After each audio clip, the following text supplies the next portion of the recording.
තෙරුවන් සරණයි ඔබ හැමදෙනාටම. අපි හැමෝම ගත කරන්නේ සතුට ලුහුබඳින ජීවිතයක්. ගෙවන හැම මොහොතකම අපි අපිට හිතෙන සතුටු සීමාවේ නතර වෙන්නට, අපි සතුටයි විශ්වාස කරන සීමාවේ නතර වෙන්නට අවශ්‍ය කරන දේවල් එක්රැස් කරමින් යනවා, උනන්දු වෙමින් යනවා. ඒ සතුට ගොඩාක් වෙලාවට ආමිෂ සතුටක් වෙන්නට පුළුවන්. හැබැයි ජීවිතය නිවැරදිව දකින කෙනා නිරාමිසව සතුට හොයන්නට නිරන්තරයෙන් උත්සාහ ගන්නවා, ලුහුබඳිනවා. අපි පසුගිය වැඩසටහනේදී ඔබත් එක්ක සිත සනසන භාවනාව පිළිබඳව සාරගවේෂී වැඩසටහනේදී සාකච්ඡා කළා යම් මූලික අදහස් ටිකක් භාවනාව පිළිබඳව. මොකද සිත දමනය කරොත් තමයි නිවැරදි සතුටට ළඟා වෙන්න පුළුවන් කියන බෞද්ධ අපේ විශ්වාසයට අනුගත වෙමින් තමයි අදත් සාරගවේෂී සාකච්ඡාව අපි ඔබ වෙත රැගෙන එන්නේ. මාලිගාවත්ත සුධර්මාරාම වාසී රාජකීය පඬිත පූජ්‍යපාද හසලක සීලවිමල ස්වාමීන්ද්‍රයන් වහන්සේ නමස්කාර පූජා පෙරදැරිව සාදුකාර පවත්වමින් පාදහාභිවන්දනින් යුතුව මහත් ගෞරවයෙන් පිළිගන්නට අවසර ඉල්ලා සිටිමින් මා කැමැති සාකච්ඡාව ආරම්භ කරන්න.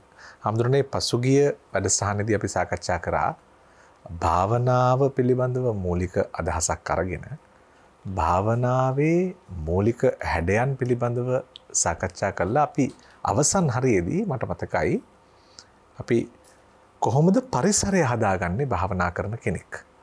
භාවනා කරන නිවසේ පරිසරය, අවට ලෝකය හදාගන්නේ කොහොමද? ඊට විනාඩි 30කට විතර කලින් කොහොමද කාලය ගත කරන්න ඕන? ඒ කරන මොහොතේ සම්පජඤ්ඤය වඩමින් කොහොමද කල් ගත කරන්න ඕන? එහෙම සාකච්ඡා කළා. එතකොට භාවනාවට පරිසරය හදාගත්තා, කාලය හදාගත්තා.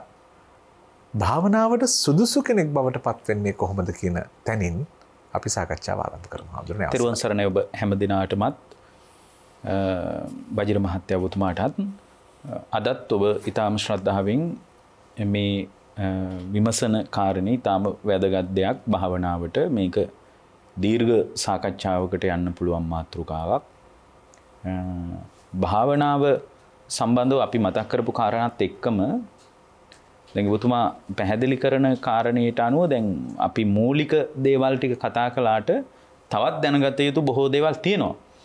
නමුත් ඒ අතර අපි දැනගන්න ඕන දැන් ගොඩාක් දෙනෙක්ගේ හිතට භාවනාව කළ යුතු බවට හේතු ගැන්වෙන තැනක් තියෙනවා. ඒක හිතට තද බල ලෙස දැනෙන අවස්ථාවක් තියෙනවා.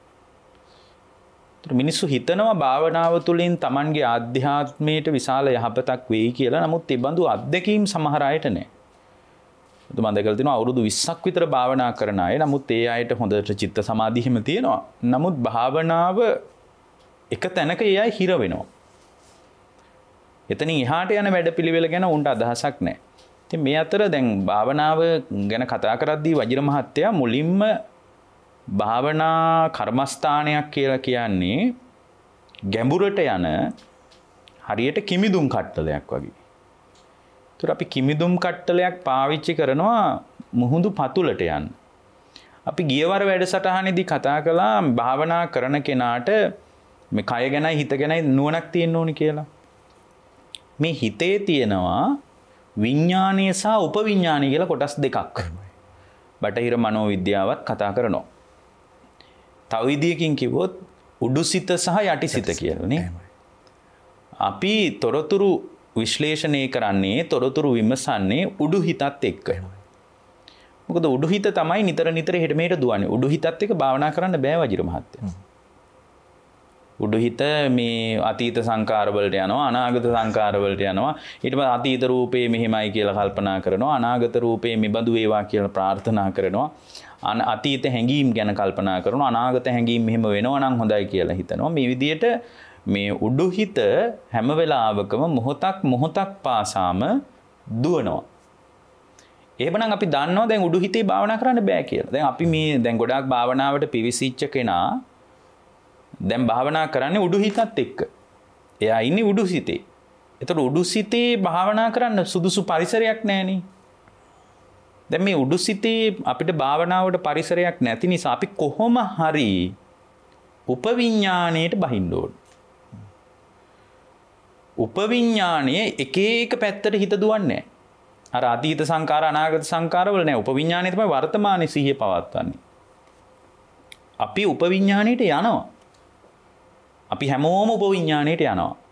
අපි හැමෝම උපවිඥාණයට යන්නේ වජිර මහත්තයා ගැඹුරු නින්දෙදි විතරයි.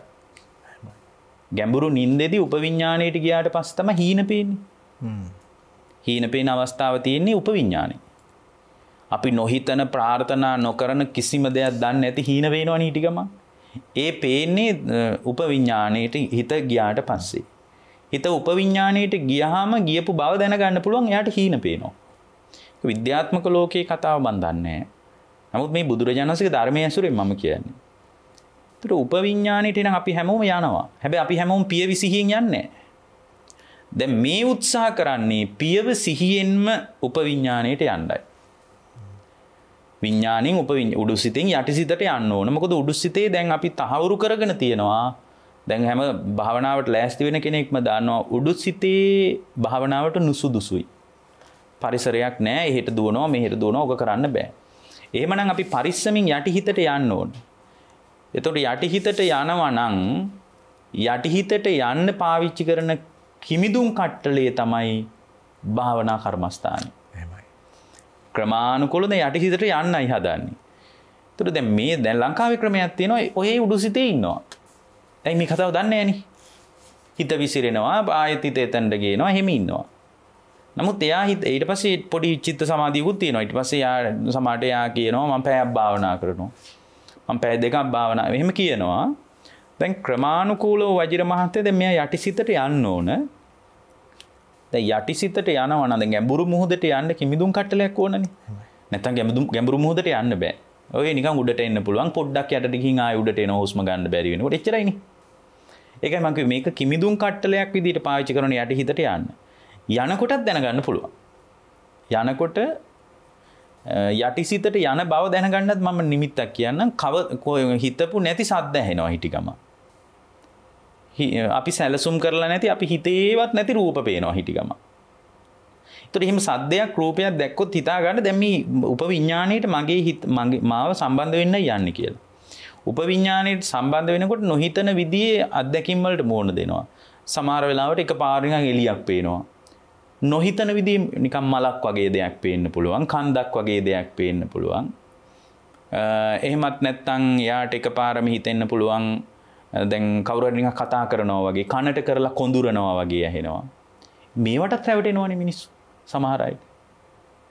තුරාර එකපාරකින් එළියක් වගේ එකක් පේනකොට එයා හිතනවා මේ ආලෝක සංඥාව දැන් මට පහළ වුණා. දැන් එනම් සෝතාපන්නයි වෙන්න ඇති කියලා මම සෝවාන් කියලා කියන මිනිස්සු මට හම්බෙලා තියෙනවා.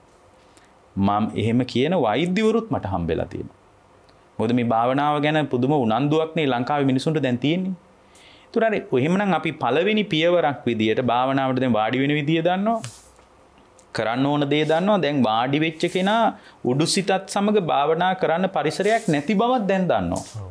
ක්‍රමානුකූලව අර හිත පිහිටව ආයෙ විසිරෙනකොට ආයෙ හිත පිහිටවලා ආයෙ විසිරෙනකොට ආයෙ හිත පිහිටවලා ක්‍රමානුකූලව යටිහිත පැත්තට යන්න ඕන.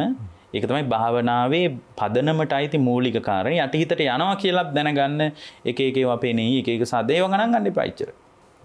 මේ හිත එක එක ඒවා මවලා පෙන්නයි. ඒ මොකක් යටිහිතට ගියාට පස්සේ වජිර මහත්තයා මේ සිතුවිලි එන්නේ නැහැ. ඒ කියන්නේ මේ එළියේ සද්ද තියෙනවනේ මොකක්වත් ඇහෙන්නේ නැහැ. මේ සද්ද බත මොකක්වත් නැහැ. කෙලින්ම යටිහිතට ගියාට පස්සේ යටිහිතේ වාසය කරනකොට එක කරලා බලන්න යටිහිතේ වාසය කරනකොට කිසිම සිතුවිල්ලක් හිතට ගලන්නේ. එතකොට මේ සිතුවිල්ලක් ගලන්නේ නැතිකොට එතනත් සමහර අය මුලා වෙනවා. දැන් මගේ සියලු සංස්කාරයන්ගෙන් මම නිදහස්. එහෙම හිතෙනවා. හිතට සංස්කාර ගලන්නේ නැතිකොට සංස්කාර හිතට ගලාගෙන ඉන්නේ නැතිකොට ඒ සංස්කාර ගලාගෙන ඉන්නේ නැති අවස්ථාවේදී යා මුලා වෙනවා. මෙතනදී දුක්ඛ සත්‍ය මෙයයි සමුදය මෙයයි කියලා හොත්තට තේරෙනවා. එතකොට ඒ තුල තමයි ප්‍රීතිය හටගන්නේ. දැන් මේ ඕලාරික බැමිත් එක්ක ප්‍රීතිය හටගන්නේ. දැන් උදාහරණයක් විදියට මේ එක මේ වගේ බුදුරජාණන් වහන්සේගේ දේශනාවෙන් බලනකොට මෙන්න මේ අදහස හොඳට ගන්න. දැන් ඔබතුමා ගෙදර ඉන්න එක භාවනාවට නුසුදුසුයිනේ. සුදුසු නෑනේ. අමාරුයිනේ. ගෙදර ඉඳලා කරන්න බෑනේ මිනිස්සෙකුට. එතකොට එයා ගෙදර දකින්නේ පලිබෝධයක් විදියට. ගෙදර පලිබෝධයක් විදියට සම්බාධකයක් විදියට දැකලා එයා පොයට පන්සලට එනවා. පන්සල ගෙදරට වඩා හොඳයිනේ. පන්සල ගෙදරට වඩා හොඳයි. දැන් මේකම කර්මස්ථානයක් කරගන්න පුළුවන්. මම මේ කියන එකම හිතලා බලන්න. පන්සල ගෙදරට වඩා හොඳයි. දැන් ගෙදරට වඩා පන්සල හොඳයි. දැන් පන්සලට වෙලා ඉන්නවා. පන්සලේ ඉන්න එකෙත් බලනවා මොකද්ද පලිබෝධය කියලා. ඒකට එයා දකිනවා පිරිසත් එක්ක ඉන්න එක තමයි සම්බාධකේ, හුදේකලාව ඉන්න එක හොඳයි. මොකද පිරිසත් එක්ක ඉන්නකොට විවිධ කතාන්දර හුදේකලාව ඉන්න. ඊට පස්සේ හුදේකලාව ඉන්න එකෙත් බලනවා හුදේකලාවේ කොහොමද ඉන්නේ. හුදේකලාවේ සිතුවිලි ගලන විදියට ඉන්නත් පුළුවන්. භාවනාවක ඉන්නත් පුළුවන්. තනියෙන් ඉන්න පුළුවන්. වටපිට බලනවා බෝගහ යටට යනවා පොඩ්ඩක් රවුමක් අරගෙනවා ආයෙත් වාඩි වෙනවා. තනියෙන් තමයි ඉන්නේ. සිතුවිලි ගලනවා නම් එතන දුකයි. යම් කෙනෙක් භාවනාවෙන් ඉන්නවා නම් එතන සනීපයි. එතන හොඳයි. ඊට පස්සේ දැන් භාවනාවෙන් ඉන්නකොට එයා බලනවා දැන් භාවනාවෙන් ඉන්නේ. ඒතර භාවනාවෙන් ඉන්නකොට සිතුවිලි ගලන එක දුකයි. දැන් භාවනාවෙන් සිතුවිලි ගලන එක දුකයි කියලා තේරුම් ගන්න ඔය පටිපාටියටම කල්පනා කරගෙන ගිහින් භාවනාවෙන් වාඩි මේක මම මේ ගැඹුරු අවස්ථාවක් කියන්නේ වාඩි වෙලා හොඳටම අර උපවිඥාණයට ගියාට පස්සේ සිතුවිලි ගලන්නේ නැහැ. සිතුවිලි ගලන්නේ නැතුව ඉඳලා ආයි සිතුවිලි ස්පර්ශ කරලා බලන්න පුළුවන්. සිතුවිලි ගලන්නේ නැතුව ඉඳලා එකපාර ස්පර්ශ කරලා බලන්න පුළුවන්. එකපාරම ඒක එහෙම නැතුව මේක මේ නිින්ද ගියා වගේ එකක් නෙමෙයි. සිතුවිලි ඊට පස්සේ එකපාර වාඩි වෙලා ඉද්දී ඔක හොද්දටම තේරෙනවා. වාඩි වෙලා ඉද්දී S2 පියාගෙන සිතුවිලි ගලන්නේ නැතුව ඉන්නවා. ඒක හරි ශාන්තයි, හරි ප්‍රණීතයි ඒක. ඊට පස්සේ යා කය පැත්තට අවධානය යවනවා. කය ස්පර්ශය දිහා බලනවා. කාය සම්පස්සයක් තියෙනවනේ. වාඩි වෙලා එනකොට මේ පිටිපස්ස පැත්ත පොළොවට ස්පර්ශ වෙලා තියෙනවා. ඒක දිහා බලන්න පුළුවන්. අත් දෙක එක අතක් උඩ එක අතක් ස්පර්ශ වෙලා තියෙනවා. දැන් භාවනාවෙන් බලනවා. ඊට පස්සේ පිටපැත්ත කොහේ හරි ගහකට හරි කණුවකට හරි හේතු වෙලා තියෙනවා නම් ඒකත් දකින්නවා. ඒක දැකලා ආයෙත් අතන ගිහින් බලනවා. අර හිත විසිරෙන්නේ නැති තැනක් තියෙනවනේ. සිතුවිලි ගලන්නෙම නැති. ඒකට එයාට තේරෙනවා සිතුවිලි ගලන්නේ නැතුව ඉන්න එක සැපයි. කොතන හරි මනෝ සම්පස්සයක් තියෙනවා නම් එතන දුකයි කියලා. ඒතර මේ විදිහට බල විදර්ශනාව පැත්තටම යනවා. විදර්ශනාව පැත්තට යනකොට තේරෙනවා සිතුවිලි ගලන්නේ නැති එක තුල සංස්කාර සකස් වෙන්නේ නැහැ කියලා. එතකොට එයා මුලා වෙනවා. දැන් මම එහෙනම් rahat වෙලා වෙන්න ඇති මොකක්වත් සිතුවිල්ලක් නැහැ කියලා. ඔය ආනාපාන සතිය වගේ භාවනාවල මුල් පියවරටවත් මිනිසුන්ට යන්න බැරි වෙලා තියෙන එකයි. ඒ නිසා මේක හොඳට ගැඹුරින් තේරුම් ගන්න. මේ හිත වැඩෙනවමයි. හරියට කිරි දෙව්වොත් කිරි එනවනේ. කිරි දොවන මිනිස්සයාට කිරි බොන්න අකමැති වුණත් මිනිහට කිරි දෙව්වොත් කිරි ගන්න පුළුවන්. හැබැයි වජිර මහත්තයා අං වලින් කිරි දෙව්වට කිරි එන්නේ නැහනේ.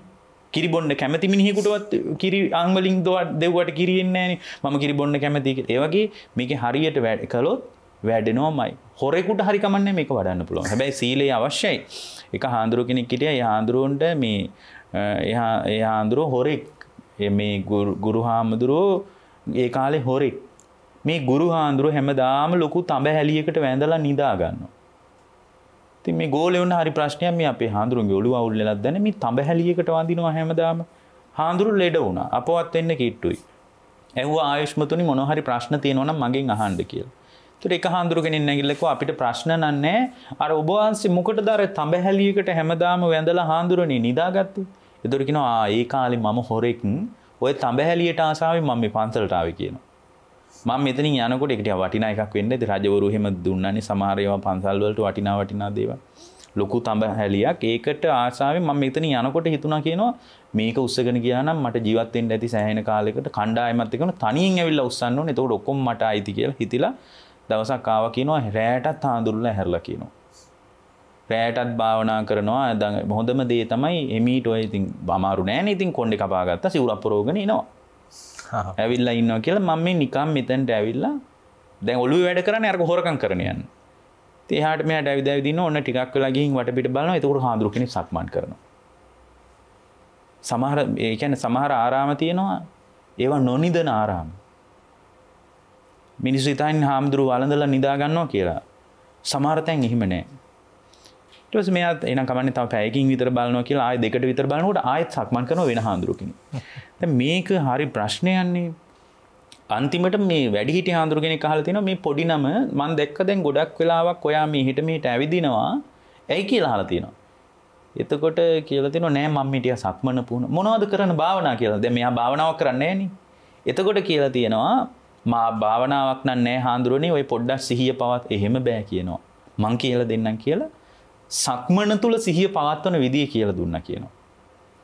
දැන් නිකම් මෙහෙට මෙහෙට ඇවිදින එකේ ඔය හාඳුරෝක කියපු එකේ නිකන් ඔක් කරලා බලනවා කියලා නිකමට කරේ කියනවා. වේගෙන් කෙලෙස් සංසිඳුණා කියනවා. ඔය තඹහැලිය තමයි මාව රහත් කළේ කියනවා. ඒ නිසා පරණ ජීවිත වැඩන්නේ. පරණ කරපු දුස්සීල කනුත් වැඩන්නේ. පරණ දුස්සීලකම් ඒවා හේම තිබුණා වෙයි. මේ මොහොතේ ඔබ ටික ටික පුහුණු කරන්න. සීලය කියලා අමුතුවෙන් සීලයක් හොයන්නත් එපා. කෙනෙක් කියන්න පුළුවන් මම පන්සිල් ගත්තේ නෑ සීලයක් ඕන කියනවා. මොකද සීලෙන් දියුණු කරන සමාධියනේ මහත්ඵලයි කියන්නේ. සීල පරිභාවිතෝ සමාධි මහත්ඵලෝ හෝති මහානිසංස. සීලෙන් දියුණු කරන සමාධියයි මහත්ඵල වෙන්නේ. ඒතකොට සීලයක් නැත්තම් සමාධිය මහත්ඵල නෑ කියනවනේ. ඒ මොහොතේ ඉන්ද්‍රිය සංවරය තියෙනවා නම් ඒක ඉන්ද්‍රිය සංවර සීලය. ඒ කියන්නේ මේ මොහොතේ ඔබතුමාගේ ඇස හරහා මනාපමනාපකම් එන්නේ නැත්තම් කන හරහා මනාපමනාපකම් එන්නේ නැත්තම් ඔබතුමාට කනෙන් අහන ශබ්දයේ කෙරෙහි මනාපයකුත් නැහැ අමනාපයකුත් නැත්තම් එතන ඉන්ද්‍රිය සංවර සීලෙත් තියෙනවා. ඒ සීලේ හොඳටම ප්‍රමාණවත් ක්‍රමානුකූලව හිත ගැඹුරට යන්න මම කෙටියෙන් කියන්නේ විඥාණයෙන් උපවිඥාණයට යන්නම ඕන භාවනාව වැඩෙන්න නම් ඒ උපවිඥාණයට ගියාට පස්සේ පැය 2-3 එක දිගට ඉන්න පුළුවන්. සමහර අය ඉන්නවා මේ පැය 2-3 එක දිගට භාවනා කරන අය. ඉතින් අපිට හරි පුදුමයිනේ සමහරට මේ අපි මේ සමහර අය ඉන්නවා විනාඩි 5ක් භාවනා කරන්න බෑ. විනාඩි 5ක් ඉන්නකොට එහෙට දුවනවා මෙහෙට දුවනවා හිත පුදුම විදියට විසිරෙනවනේ. නමුත් පැය 2-3ක් ඉන්නේ කොහොමද කියලා සමහර අය හිතන්න පුළුවන්. ඒ හේතුව තමයි අපි මුලින් හුරු වෙන්න ඕන උපවිඥාණයට හිත බැස ගන්න. උපවිඥාණයට බැස්සට පස්සේ උපවිඥානේ හැම වෙලාවෙම වර්තමානයේ සිහිය පවත්තන්නේ. අතීත අනාගත සංකාර වලට හිත යවන්නේ. ඒ නිසා ඒක පියවරක් විදියට අපි මතක තියාගන්න කියලා යෝජනා කරනවා. හොඳයි. ඒ වගේම හඳුන්නේ අපි මේ පසුගිය සතියේ මට මතකයි දැන් වහන්සේ මේ අර සුදුසු කෙනා නිර්මාණය කළා වගේ අපි මේ ආනාපාන සති භාවනාව පිළිබඳව සාකච්ඡා කරන්නට පරිසර නිර්මාණය කරා. දැන් අපි දන්නවා පරිසරය නිර්මාණය කරගත්තා. භාවනාවට සුදුසු කෙනෙක් බවට පත් වුණා. දැන් අපිට තියෙන්නේ භාවනාව සඳහා ප්‍රවේශය ගන්න. ඒ සඳහා සරලවම අපිට තියෙන්නේ ආනාපාන සති භාවනාව. ඉතින් අපි එතනින් කොහොමද ආරම්භයක් ලබා ගන්න කියලා අපේ ප්‍රේක්ෂකයන්ට කියා දෙමු. ගොඩාක් දෙනෙක් වජිර මහත්තයා කැමති ආනාපාන සතිය වගේ භාවනාවකට. නමුත් අපි අර ගිය වාර වැඩසටහනේදී කියපු බුද්ධානුස්සතිය මෛත්‍රිය වගේම ටිකක් පුහුණු කරන්න ඕනේ. එහෙමයි. දැන් භාවනාවට වාඩි වුණාට පස්සේ පළවෙනියෙන්ම බුදුරජාණන් වහන්සේ ගැන සිහි කරන්න ඕනේ. විනාඩියක් දෙකක් විතර. පූර්ව කෘත්‍ය කියලා එකක් තියෙනවා. ඒක ඉතින් මෙතන කියන්න අවශ්‍ය නැහැ. ඒක තව ඉස්සරහට අපිට විදර්ශනාව පැත්තට කතා කළොත් කියන්න පුළුවන්. නැත්තම් ඒක අවශ්‍ය නැහැ. මේ වෙලාවේ මේ සරල මිනිසුන්ටනේ අපි මේ කියන්නේ. ඊට පස්සේ මෛත්‍රියත් වඩනවා. මෛත්‍රිය වඩනවා කියන්නේ ඒකත් විනාඩි 10ක් 15ක් ඕනේ නැහැ. ඉස්සලා Tamanට මෛත්‍රිය වඩනවා. මම දුක් නැත්තේක් වෙම්වා, බිය නැත්තේක් වෙම්වා, රෝග නැත්තේක් වෙම්වා, දුක් පීඩා නැත්තේක් වෙම්වා, සැප ඇත්තේක් වෙම්වා, ශාන්ත සුවයටපත් වෙම්වා කියලා Tamanට වඩනවා. ඊට පස්සේ වජිර මහත්තයා මේ සියලු සත්වයන්ට මෛත්‍රිය වඩනවා. අපිට සියලු සත්වයන්ට මෛත්‍රිය වඩන්න පුළුවන්. අපි මෛත්‍රී භාවනා කරනකොට අපමාන චේතෝ විමුක්තිය සහ මහත්ගත චේතෝ විමුක්තිය කියලා දෙකක් තියෙනවා. මෛත්‍රී භාවනා විතරක් කරනවා නම් මේ ඔය දෙකෙන් එකක් කරන්න ඕන. අපි ඉස්සරහට අවශ්‍ය වුණොත් කතා කරමු. දැන් ඔබතුමා අහුවේ ආනාපාන සතිය ගැන නිසා අපි ඒක ගැන කතා කරන්නයි අවශ්‍ය. එතකොට මෛත්‍රී භාවනාවත් ටිකක් වඩන්න ඕන. එතකොට අර අප්‍රමාණ චේතෝ විමුක්තිය හරි මහත්ගත චේතෝ විමුක්තිය හරි වඩන්න ඕනේ නැහැ මෙතන. මෙතන පොදුවේ වඩනවා. මොකද අප්‍රමාණ චේතෝ විමුක්තිය වඩන්න ගියොත් විනාඩි 20ක්වත් යනවා. පොදුවේ වඩනවා සියලු සත්වයෝ කියලා. සියලු සත්වයෝ දුක් නැත්තෝ වෙත්වා, බිය නැත්තෝ වෙත්වා ඔය විදිහට කියනවා කියලා අදිෂ්ඨාන කරනවා. බුදුරජාණන් වහන්සේ බෞද්ධයෙකුට නම් පුළුවන්. දැන් මේ ලංකාවේ අර සතිමත් බව කියලා දැන් කතා කරගෙන යනවනේ. මේ සතිමත් භාවය කියලා කියන්නේ බොහොම මේ දියුණු ක්‍රමයක් නෙමෙයි. බුදුදහම ඊට වඩා ගැඹුරු භාවනා ක්‍රම තියෙනවා. සමහර ස්වාමීන් වහන්සේලාත් ඔය සතිමත් භාවය ගැන දැන් කතා කරනවා. නමුත් ඊට වඩා ඒ ප්‍රබල භාවනා ක්‍රම අපේ තියෙනවා. අපිට කවුරුත් සතිමත් බව ගන්නන්න ඕනේ නැහැ. බටහිර ලෝකයේ මේ සතිමත් භාවයේ පිළිබඳ නිර්ණායක අරගෙන මෙහි උගන්නන්න ඕනේ නැහැ. අපේ හැමමස්ලේ නහර ඇට මිදුළු වලටම බහැපු අපේ ප්‍රශස්ත භාවනා ක්‍රම ටිකක් තියෙනවා. ඒ වගේ අර වචන ඇහෙනකොට මිනිස්සු ටිකක් අකමැති වගේ. සතිපට්ඨාන කියනකොට මිනිස්සු ගොළුවට එන්නේ වයසට ගිහින් කරන්න ඕන එකක් කියලා. සතිපට්ඨාන කියන වචනේ ඇහෙනකොටම නිකන් වයසක ගතියක් එනවනේ ඇඟට. ඒක වයසකයිගේ එකක් කියලා වගේ.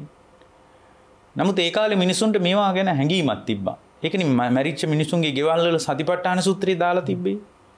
මිනිස්සු දැනන් හිටියා මේ ජීවිතයේ යථාර්ථයේ තේරුම් ගන්න මේ භාවනා ක්‍රම හරි උදව්වක් කියලා. මෛත්‍රියත් වඩලා බුදුරජාණන් වහන්සේ බුද්ධ ශ්‍රාවකයෙක් නම් බුදුරජාණන් වහන්සේට ජීවිතේ පූජා කරන්න. භාග්‍යවතුන් වහන්සේට මගේ ජීවිතේ පූජා කරනවා පූජා වේවා කියලා. ඒතර යම් කිසි මාරපාක්ෂික බලපෑමක් තියෙනවා නම් ඒක දුරු කරගන්න අරක උදව්ව. ආනාපාන සතිය වඩන්න කලින් ආනාපාන සතිය උපක්ලේශ දැනගන්න ඕනේ. පටිසම්භිදා මග්ගේ වජිර මහත්තයා ආනාපාන සතිය උපක්ලේශ 18ක් තියෙනවා. ඒ උපක්ලේශ දන්නේ නැතුව ආනාපාන සතියට වාඩි වීමම මහා මෝඩකමක්. දැන් ආනාපාන සතිය වඩනවා නම් වජිර මහත්තයා ආනාපාන සතිය වඩන ශ්‍රාවකයා මේ උපක්ලේශ දැනගන්න ඕන. මුලින්ම නිකම් ප්‍රාථමික ක්‍රමයට වඩන්න පුළුවන් ඕනම කෙනෙකුට. සමහර කෙනෙක් ඉතින් අපි කියනවානේ හුස්ම ගණන් කරන්න. මේ වගේ දේවල් කරනවා මුලින්.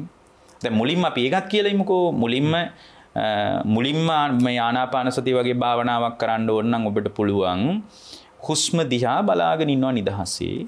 හුස්ම දිහා බලාගෙන ඉන්නවා. බලාගෙන ඉඳලා ආශ්වාස 1යි ප්‍රාශ්වාස 1යි ආශ්වාස 2යි ප්‍රාශ්වාස 2යි මේ විදිහට ගණන් කරන්න පුළුවන්. ගණන් කරනකොට එයාගේ ජීවිතය තුළ මේ යම්කිසි හිතේ පොඩි වැඩිමක් තියෙනවා. නමුත් ඒක අර ආනාපාන සති සමාධිය උපදව ගන්න තරම් බලවත් එකක් නෙමෙයි. ඊට පස්සේ දිගට ආශ්වාස කරනකොට දිගට ආශ්වාස කරන බව ගණන් කරනවා. එහෙම පුළුවන් සරල පියවරවල් ටිකක් කියන්න පුළුවන්. නමුත් ඊට වඩා ඇත්තටම හිතේ දියුණුවක් හදාගන්න කෙනෙකුට නම් ආනාපාන සතිය සම්බන්ධ උපක්ලේශ ගැන නුවණක් තියෙන්න ඕනේ. ආනාපාන සතිය උපක්ලේශ තමයි දැන් සමහර අය ඉන්නවා ආශ්වාසයේ පැත්තේ අවධානය යොමු කරනවා ප්‍රාශ්වාසයට අවධානය යොමු කරන්නේ නැහැ. කියන්නේ ආශ්වාසයේ ප්‍රකටයි ප්‍රාශ්වාසයේ ප්‍රකට නැහැ. ඒකට එතන හිත වැඩෙන්නේ නැහැ. සමහර අයගේ අනිත් පැත්තේ ඉන්නවා ප්‍රාශ්වාසයට අවධානය යොමු කරනවා ආශ්වාසයට අවධානය යොමු කරන්නේ නැහැ. ඒක නිකම්ම එයාට ප්‍රකට වෙන්නේ ආශ්වාසය විතරයි. දැන් ගොඩාක් මුල් කාලේ එහෙම ආශ්වාසය විතරයි එයාට දැනෙන්නේ වැඩි. අනිත් කාරණේ තමයි තව සමහර අය ඉන්නවා මම මේ 18න් කීපයක් කියන්නේ. තව සමහර අය ඉන්නවා ආශ්වාසයේ දිගේ හිත යවනවා. ඒ කියන්නේ ආශ්වාසයේ දිගේ ඔන්න බඩට ගියා පිම්බෙනවා. ඇත්තටම ආශ්වාසයේ පිරෙන්නේ බඩට පපුවට නෙමෙයි. ආශ්වාසයේ ගියාම බඩ පිම්බෙනවා. ඊට පස්සේ ආශ්වාසයේ දිගේ හිත යවන්නෙත් නැහැ. ඊට පස්සේ ප්‍රාශ්වාසයේ දිගේ හිත එන්නෙත් නැහැ. එළියට එන්නෙත් නැහැ. ආශ්වාසයේ දිගේ යන්නෙත් නැහැ. ප්‍රාශ්වාසයේ දිගේ එන්නෙත් නැහැ. ආශ්වාස ප්‍රාශ්වාසයේ බලන්නේ ඔකට ධර්මයේ තියෙන පරිමුඛං සතින් උපට්ඨපෙත්වා. නාසිකාග්‍රේ අග ඉඳලා විතරයි බලන්නේ. දක්ෂ දොරටු පාලකෙක් දොර දිහා බලන්නේ මේ එන යන මිනිස්සු දිහානේ බලන්නේ. දැන් පරිමුඛං සතින් උපට්ඨපෙත්වා කියනකොට සමහර කෙනෙක් හිතන්න පුළුවන් එනම් මේ පරිමුඛං සතින් උපට්ඨපෙත්වා කියන්නේ නාසිකාග්‍රේ අවසානයේ සතිය පිහිටව ගන්නවා. ඒතර සතිය පිහිටවගෙන ඇතුළට එළියට යන හුස්ම රැල්ල දිහා බලනවා මිසක් හුස්ම රැල්ල දිගේ යන්නේ නැහැ. දැන් දක්ෂ දොරටු පාලකයෙක් ඇතුළට යන මිනිස්සු එක්ක කතා කර කර ඇතුළට යනවද? යන්නේ නැහැ. එළියට එන මිනිස්සු එක්ක කතා කර කර එළියට යනවද? නැහැ. දක්ෂ දොරටු පාලකයෙක් දොර දිහා බලාගෙන ඉන්නෙත් නැහැ. දක්ෂ දොරටු පාලකයෙක් එළියට ඇතුළට යන මිනිස්සු දිහානේ බලන්නේ. ඒ වගේ දක්ෂ දොරටු පාලකයෙක් වගේ නාසිකාග්‍රේ අග හිත පිහිටව ගන්න ඕනේ. එතකොට මේ නාසිකාග්‍රේ අග හුස්ම රැල්ල වැදිලා යනවා පේනවා වජිර මහත්තයා. මුලින් හොයන්න බෑ ඒක. ඒක හොයාගන්න මම ක්‍රමයක් කියලා දෙන්නම්. මෙහෙම ඇඟිල්ල තියලා විනාඩි 10ක් ආශ්වාස ප්‍රාශ්වාස කරන්න. ඇඟිල්ල මෙහෙම කට වහලා ඇඟිල්ල තියලා හොඳට ආශ්වාස ප්‍රාශ්වාස කරන්න. එතකොට යම් වෙලාවක දැනෙනවා වජිර මහත්තයා ආශ්වාසයේ නාසයේ මේ ඇඟිල්ලේ වැදිලා යන තැනක් දැනෙනවා. මේ ඇඟිල්ල තියාගෙන ආශ්වාස ප්‍රාශ්වාස කරනකොට මේ ඇඟිල්ලේ ආශ්වාසයේ ප්‍රාශ්වාසයේ වැදිලා එළියට යනවා දැනෙනවා. ඒ වැදිලා යනකොට ඇඟිල්ල අයින් කරන්න. අයින් කරන හරියටම හුස්ම රැල්ල වදින තැන පේනවා. මොකද ඔය පරිමුඛං සතින් උපට්ඨපෙත්වා කියන එක මිනිසුන්ට හොයන්න බෑ. ඒතොර එහෙම ඉසලා නාසිකාග්‍රේ අගදී තමයි බලාගෙන ඉන්නේ. ඊළඟ එක තමයි සමහර අය ඉන්නවා මේ පෙර හුස්ම රැල්ලත් එක ගලපනවා. ඒකත් උපක්ලේශය. කලින් දිගට ආශ්වාස කරනවා දැන් පොඩි හුස්මක් නෙගත්තේ. ඒතොර අර කලින් එක සසඳ බලන්නේ එක්ක සමහර අය හිතනවා දිගට ආශ්වාස ගත්තා දැන් කෙටි දිගට ආශ්වාස අරගෙන කෙටියෙන් ප්‍රාශ්වාස කරනවා. ඒතකොට පීඩනය වැඩි. එක්කෝ මේ ආශ්වාසය කෙටි ප්‍රාශ්වාසය දිගයි. ඒතර මේ වගේ උපක්ලේශ තියෙනවා ගැඹුරින් ආනාපාන සතිය බැලුවොත්.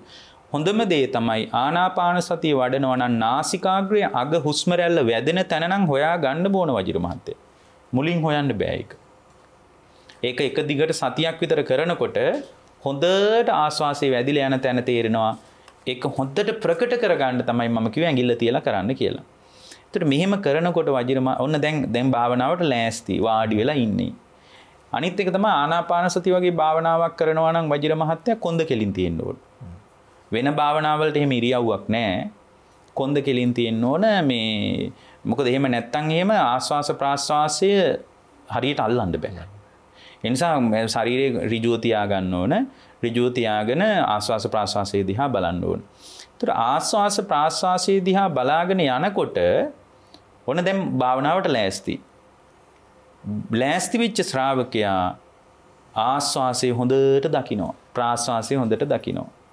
ඒතර ආශ්වාසයේ ප්‍රාශ්වාසයේ දකින්නකොට ඕක දකින්නකොට ටික වෙලාවක් යනකොට තේරෙනවා සබ්බකාය පටිසංවේදී අස්ස සිස්සාමීති සික්කති සබ්බකාය පටිසංවේදී පස්ස සිස්සාමීති සික්කති ආශ්වාසයයි ප්‍රාශ්වාසයයි හොඳට දකින්නකොට ආශ්වාසයයි ප්‍රාශ්වාසයයි සම්පූර්ණ ආශ්වාස කයම දකිනවා.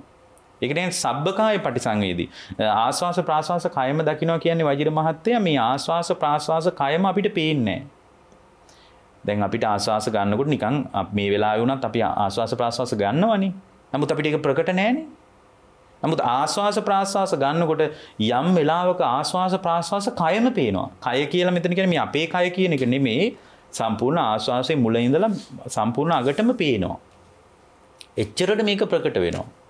සබ්බකාය පටිසංවේදී සබ්බකායම දකිමින් ආශ්වාස ප්‍රාශ්වාස කරනවා. ඔහොම කරගෙන යනකොට එක වෙලාවක වජිර මහත්තයා ආශ්වාසයේ නොදෙනී යනවා. ඒක තා හොඳ දෙයක් ආශ්වාසයේ නොදෙනී යනවා. ඒ කියන්නේ ආශ්වාස නොකරනවාද ඒ කියන්නේ? නෑ. ආශ්වාස කෙරෙනවා. නමුත් ආශ්වාසය දැනෙන්නේ නෑ. ආශ්වාසය නොදෙනී යනවා. එතකොටත් සමහර අය හිතා ගන්නවා මම දැන් මොකක් හරි නම් මගපලයකටවත් ආවත් දන්නේ. ඔය වගේ හරියට මුලා වෙන ගතියක් තියෙනවා. ආශ්වාසය නොදෙනී යන්නේ ඒක මෙහෙමයි. දැන් කෙනෙක් මීටර් 100 විතර වේගෙන් දිව්වහම එයාගේ කොහොමද ආශ්වාසය වැඩ කරන්නේ? එයා හයියෙන් හුස්ම ගන්නවනේ. ඊට පස්සේ එයාට නිකන් මොනවා හරි ටිකක් දීලා ඔය ග්ලූකෝස් ටිකක් එහෙම දීලා ටිකක් වෙලා යනකොට ආයෙත් පොඩ අඩු වෙනවනේ. ඒ වගේ කයයි මනසයි හොඳටම සංසිඳුණාට පස්සේ අර ආශ්වාසයේ එච්චරට සියුම් වෙනවා. යන්නේ එතනදිත් අපි දක්ෂ වෙන්න ඕන වජිර මහත්තයා කොහොම හරි ආශ්වාසය අල්ලගන්න. සියුම්ම දැනෙන එක ආශ්වාස ප්‍රාශ්වාසයේ නොවැටෙනව නෙමෙයි. ආශ්වාස ප්‍රාශ්වාසයේ වැටෙන්නේ නැති තැන් වජිර මහත්තයාත් කීපයක් තියෙනවා. දිය ගිලුණාම ආශ්වාස ප්‍රාශ්වාසයේ නිරුද්ධයි. සිහි විසඤ්ඤ වුණාම ආශ්වාස ප්‍රාශ්වාසයේ නිරුද්ධයි. ඊට පස්සේ භාග්‍යතුන් වහන්සේ වදාලා මේ හතරවෙනි ධ්‍යානයේදී ආශ්වාස ප්‍රාශ්වාසයේ නිරුද්ධයි. හතරවෙනි ධ්‍යානයට සමවැදුනම ආශ්වාස ප්‍රාශ්වාසයේ නිරුද්ධයි. නිරෝධ සමාපත්තියේදී ආශ්වාස ප්‍රාශ්වාසයේ නිරුද්ධයි. ඒතර මේ එක අවස්ථාවක්වත් නෙමෙයි. එහෙමනම් මේ වෙලාවේ හුස්ම වැටෙනවා. විශේෂ දේ තමයි හුස්ම වැටුණාට හුස්ම රැල්ල අල්ලන්න බෑ.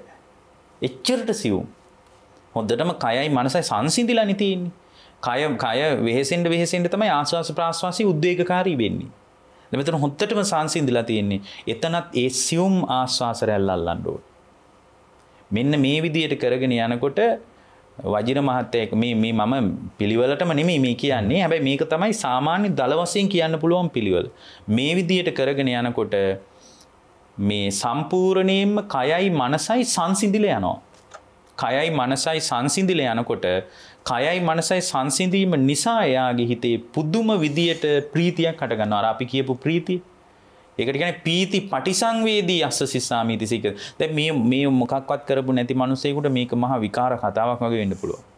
කරලා නැති කෙනෙකුට. හැබැයි කරලා බලන්න. එතකොට තේරෙයි අර හාඳුරු එදා කිව්වේ මේක තමයි කියලා. පීති පටිසංවේදී. ඒ ප්‍රීතිය මේ ඇඟ පුරාම ගියපු ප්‍රීතියක්. අපි මේ ප්‍රීතිය වෙනුවෙන් මේ ඔක්කොම කරන්නේ නේ. එතකොට ප්‍රීති පටිසංවේදී ප්‍රීතිය ඇඟ පුරාම විහිදිලා දැනෙනවා. එතකොට වජිර මහත්තයා සාමාන්‍ය කෙනෙක් ඒ ප්‍රීතියට බැඳෙනවා. ඒ සාමාන්‍ය ඒ ප්‍රීතිය අත්දැකලා නැහැ නේ කවදාවත්. කවදාවත් අත්දැක මිනිස්සු ඔය පුංචි ස්වල්ප සුඛයක් වෙනුවෙන් ඒ කියන්නේ ප්‍රීතිය සුඛය දැනෙනකොට සුඛ පටිසංවේදී අස්ස සිස්සාමිති සික්කති. සුඛය දැනගනිමින් මිනිසුන්ට ආස්වාස ප්‍රාස්වාස කරන්න අමතක වෙනවා වජිර මහත්තයා. හේතුව තමයි අර සුඛයට හිත බැඳෙනවා. ඒක අපිට ඕන වෙලාවක වෙනවනේ. දැන් ওই පොඩි ආස්වාදයක් වෙනුවෙන් යම් මිනිස්සු සිගරට් බොන්නේ. පොඩි ආස්වාදයක් වෙනුවෙන් තමයි මිනිස්සු බුලත් පිට කන්නේ. එතකොට ඒක දසදහස් ගුණයෙන් වැඩි කරපු අමුතු උත්තේජනයක් දැනෙනකොට කවුද ඒකට නොබැඳී ඉන්නේ? ඕනම කෙනෙක් බැඳෙනවා. හැබැයි බුදුරජාණන් වහන්සේ වදාලා මහණෙනි ඒකට බැඳෙන්න එපා කියලා. සුඛ පටිසංවේදී සැපේ දැනගනිමින් ආස්වාස කරන්න කියනවා. ඒ ආස්වාස කරනකොට අර සුඛය නොදැනී යනවා. මේ විදිහට ඉහළ තව උතනින් එහාට පියවර ගණනාවක් තියෙනවා. කෙලින්ම නිවන කරාම සියලු සංස්කාරයන් සමනී වෙලා වජිර මහත්තයා මුළු ඇඟම සීතල වෙලා තමන්ගේ කය තමන්ගේ හිතට නොපෙනී යනවා වෙලාවක. තමන්ගේ හිත තමන්ගේ කයට නොපෙනී යනවා. අරමුණු පස්සේ එල්ලි යන ගතියක් තිබ්බනම් සම්පූර්ණයෙන් නිරුද්ධ වෙලා යනවා. නිරුද්ධ වෙලා ගියාම උපේක්ෂා සාගත හිත විතරක් ඉතුරුනා. ඒකත් විදර්ශනා කරන පටිපාටියක් තියෙනවා. ඉතින් මේව ගොඩාක් කිව්වට තේරෙයිද මන් දන්නේ නැහැ. නමුත් ආනාපාන සතිය පටන් ගන්න අපිව විශ්වාස කරන්නත් එපා. බුදුරජාණන් වහන්සේ විශ්වාස කරලා පටන් ගත්තා නම් හරි. දැන් හඳුරන්නේ මේ පිළිවෙලට මේ සාකච්ඡා දෙක ඔස්සේ ගමන් කරපු කෙනෙකුට තමන්ගේ පරිසරය හදාගෙන මනස හදාගෙන එතකොට සුදුසු පුද්ගලයෙක් වෙලා දැන් ඔබ වහන්සේ කියලා දුන්නා ආනාපාන සතිය වඩන විදිය. තමන්ගේ ඉහළ පහළ යන හුස්ම දිහා හොඳින් විමසිලිමත්ව බලන්න. ඊට පස්සේ හුස්ම රැල්ල වදින තැන බලන්න. එතකොට උපක්ලේශ 18 පිළිබඳව හොයලා බලන්න. ඊට පස්සේ ආනාපාන සතිය වඩන්න, හුස්ම ඉහළට ගන්න, පහළට ගන්න, ගණන් කරන්න, උඩ හුස්ම ගන්න, ඉහළ හුස්ම ගන්න, ආපහු පහළ කොහොම කියලා දුන්නා. මේ පිළිවෙලේ යනකොට දැන් අපි දන්නවා මේ පිළිවෙලට අනුගත වෙන්න කෙනෙක්ට අත්‍යවශ්‍ය කාරණයක් විදියට අපි විශ්වාස කරනවා ශ්‍රද්ධාව. ශ්‍රද්ධාව නැති කෙනෙකුට භාවනාව වඩන්න පුළුවන්ද? ශ්‍රද්ධාව නැති කෙනෙකුටත් භාවනා කරන්න පුළුවන්. එයාගේ හිතත් වැඩෙනවා. නමුත් අර අපි හැමෝගෙම වජිර මහත්තයා එකම ඉලක්කේ නිවනනේ. අපි පුළුවන් නම් භාවනාවක් උනත් කරනකොට නිවනත් කුළු ගැන්වෙන විදිහටනේ අපි කරන්න ඕන. එහෙම නැතුව මේ හිත වඩා ගන්න මේ ශ්‍රද්ධාව ඕනම කියලා එකක් නැහැ. මොකද ಭಾರತයේ හිටපු සමහර ශ්‍රමණ කණ්ඩායම් වලට ශ්‍රද්ධාවක් තිබ්බේ නැහනේ. නමුත් ඒගොල්ලෝ 8 වෙනි ධ්‍යානයත් උපදවාගෙන හිටියා. අරූපාවචර සම්පූර්ණයෙන්ම නේව සංඥානා සංඥායතනේ පවා උපදවාගෙන හිටියා. ඒතකොට ඒ අයට තිබ්බ ශ්‍රද්ධාව මොකද්ද කියලා අහන්න පුළුවන් නේ. මෙතන අපි උත්සාහ කරන්නේ හැම වෙලාවකම බුද්ධ ශ්‍රාවකයන් විදියට බෞද්ධ භාවනා ක්‍රමවල ඒකායන ඉලක්ක වෙච්ච විමුක්තියත් කුළු ගැන්වෙන විදියට පැහැදිලි කරන්න නිසා ශ්‍රද්ධාව බුද්ධ ශ්‍රාවකයෙකුට නම් හරි වැදගත්. මොකද බුදුරජාණන් භාවනාවට මිනිස්සු ගුරුවරු හොයනවනේ. එක ගුරුවරු හොයාගෙන තමයි මිනිස්සු ආරණ්‍ය වලට යන්නේ, කැලෑ වලට යන්නේ. ඇත්තටම කැලෑව භාවනාවට වඩා සමීපයි. ගෙදරට වඩා කැලෑව හොඳයි භාවනාවට. ඒ හුදේකලාව තුළ භාවනාවට හරි පහසුවක් තියෙනවා. මොකද බුදුරජාණන් වහන්සේ වදාළේ සමාහිත භාවයක් හදා ගන්නවා නම් භාවනාවට මේ හුදේකලාව වඩා ප්‍රිය භාවයයි.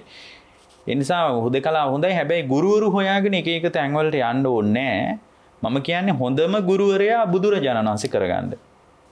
ඒතර බුදුරජාණන් වහන්සේ හොඳම ගුරුවරයා කරගන්න කෙනෙකුට ත්‍රිපිටකේ වුණත් පරිහරණය කරන්න ගොඩාක් අමාරු නෑ. දැන් අන්තර්ජාලයේම බුද්ධ ජයන්ති ත්‍රිපිටක මුද්‍රණයේ තියෙනවා. එක වචනයක් ගැහුවාම සූත්‍ර මේ සම්පූර්ණයෙන්ම සංස්කරණ කීපයකින් සූත්‍රය එනවා. ඒකට අපිට දැනගන්න පුළුවන් ආනාපාන සංයුක්තය කියලා එකක් තියෙනවා. ආනාපාන සංයුක්තේ බැලුවොත් ආනාපාන සතිය ගැන සාරගවේෂී බලලා ඉගෙන ගන්න ඕනේ නෑ. ඒ නිසා මේ ඒ කාලේ නම් හරි ගුරුවරයෙක් අවශ්‍යයි. මොකද මිනිස්සුන්ට මේ බඳු දියුණු තාක්ෂණයක් තිබ්බේ නෑනේ. ඒ නිසා මිනිස්සු භාවනා කරන්න ගුරුවරයෙක් හොයාගෙන ගියා. ඒක හොඳයි. හැබැයි අද වජිර මහත් එහෙම ඕනේ නැහැ. මොකද අද ගුරුවරු පස්සේ යන්නත් එපා. මොකද ඒ ගුරුවරුත් එයාගේ හිත වැඩිච්ච විදියටයි අපිට උගන්වන්නේ. මගේ හිත වැඩෙන විදිය නෙමෙයි වජිර මහත්තයා ඔබතුමාගේ හිත වැඩෙන්නේ. මේ හිත එකිනෙකනාගේ වැඩෙන විදිය වෙනස්.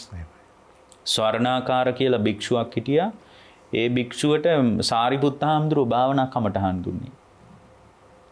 දැක්ක මේ භික්ෂුවට ටිකක් රාගය වැඩි. ඒ නිසා අසුබේ භාවනාවක් විදියට දුන්නා. අසුබේ භාවනා කරගෙන යනකොට මේ භික්ෂුව මාසෙකින් ඇවිල්ලා කිව්වා ස්වාමීනි මගේ හිත නම් වැඩින්නේ නැහැ. අසුබේ තවදුරටත් විස්තර කරලා කියලා දුන්නා. මාසයක් ඇවිල්ලා කිව්වා මගේ හිත නම් චිත්ත සමාධියක්වත් නැහැ කියලා. තුන්වෙනි මාසෙත් ආවම කිව්වා එහෙනම් ආයුෂ්මතුනි කරන්න දෙයක් නැහැ අපි බුදුරජාණන් වහන්සේ ළඟට යමු කියලා.